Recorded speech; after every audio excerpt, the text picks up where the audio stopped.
Bonjour et bienvenue dans votre émission On Sport Talk. Aujourd'hui, on parle d'une compétition créée en l'an 2000 par la Fédération internationale de football association et qui subira une importante mutation dès l'année prochaine. Il s'agit de la Coupe du monde des clubs qui se déroulait tous les ans jusque-là. Outre le club champion du pays hôte de la compétition, uniquement les clubs champions continentaux des 6 confédérations de football participent à cette compétition. À partir de 2025 donc, elle se tiendra tous les 4 ans avec 32 clubs et les États-Unis d'Amérique abriteront la compétition du 15 juin au 13 juillet 2025. Dans ce nouveau format, l'Afrique sera représentée par 4 clubs. On vous dévoile les heureux élus et leur expérience dans cette compétition dans quelques instants. Al Ahly du Caire, le club égyptien 4 fois sur le podium dans cette compétition est sans aucun doute la plus expérimentée des représentants africains. En 2006, lors de sa première apparition à la Coupe du monde des clubs FIFA, Al Ahly fut éliminé par les Brésiliens du Sporting Club International en demi-finale avant de décrocher la 3e place, synonyme de médaille de bronze du tournoi en battant les Mexicains de Club América. Pour l'édition 2020 au Qatar, le club du Caire a été sorti par le futur champion, les Allemands du Bayern Munich, et a terminé 3e une nouvelle fois en battant les Brésiliens de Palmeiras. En 2021, aux Émirats Arabes Unis, les Égyptiens étaient également rentrés avec la médaille de bronze. Vainqueur des Mexicains de Monterrey en quart de finale, Al Ahly a perdu contre les Brésiliens de Palmeiras avant de corriger les Saoudiens d'Al Hilal 4-0 lors du match de la 3e place. Et lors de la précédente édition, en 2023 plus précisément, après la victoire 4-2 contre les Japonais d'Urawa Red Diamonds, Al Ahly a été privé de finale par les Brésiliens de Fluminense.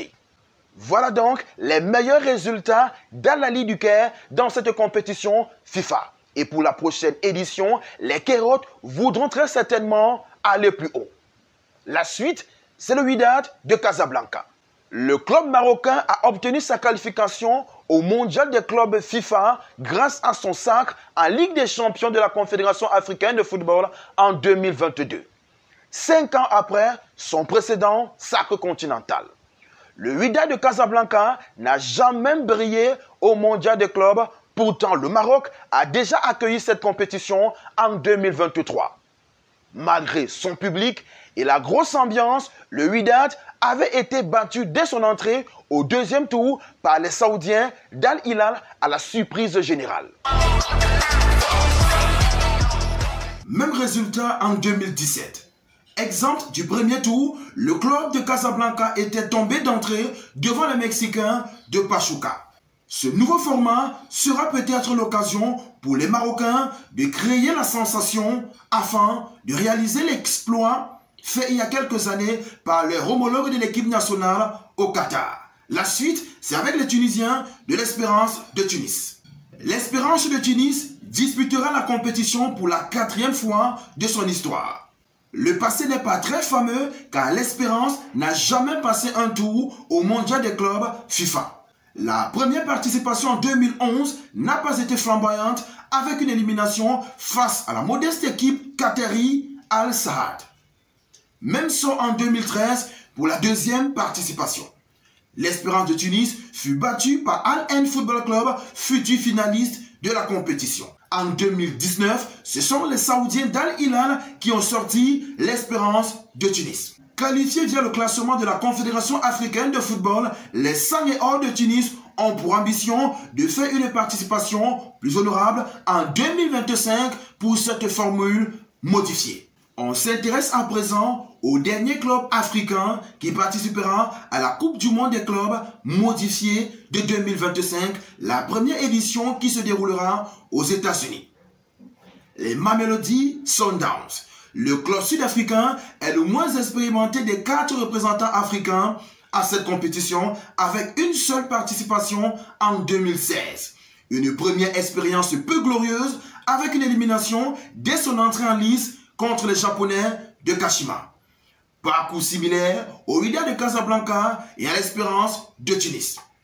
Tout comme les Tunisiens, Mamelodi Sundowns, premier vainqueur de la Ligue africaine de football en 2023, s'est qualifié pour la Coupe du monde des clubs FIFA 2025 par l'intermédiaire du classement des clubs de la Confédération africaine de football. En plus des 4 équipes africaines précédemment citées avec leurs différentes expériences, on aura 4 clubs de l'Asie, 12 clubs venus d'Europe. C'est le continent le mieux représenté dans cette nouvelle formule de la Coupe du monde des clubs FIFA. On aura également 4 clubs d'Amérique du Nord, Amérique centrale et Caraïbes, un club qui viendra d'Océanie, 6 clubs du côté de l'Amérique du Sud et un club du pays hôte, les États-Unis d'Amérique. La nouvelle compétition interclub de la Fédération internationale de football association, la Coupe du monde des clubs FIFA 2025, va voir le jour en juin et juillet 2025 aux États-Unis. Ainsi, 32 des plus grands clubs du monde se croiseront pour cette édition inaugurale.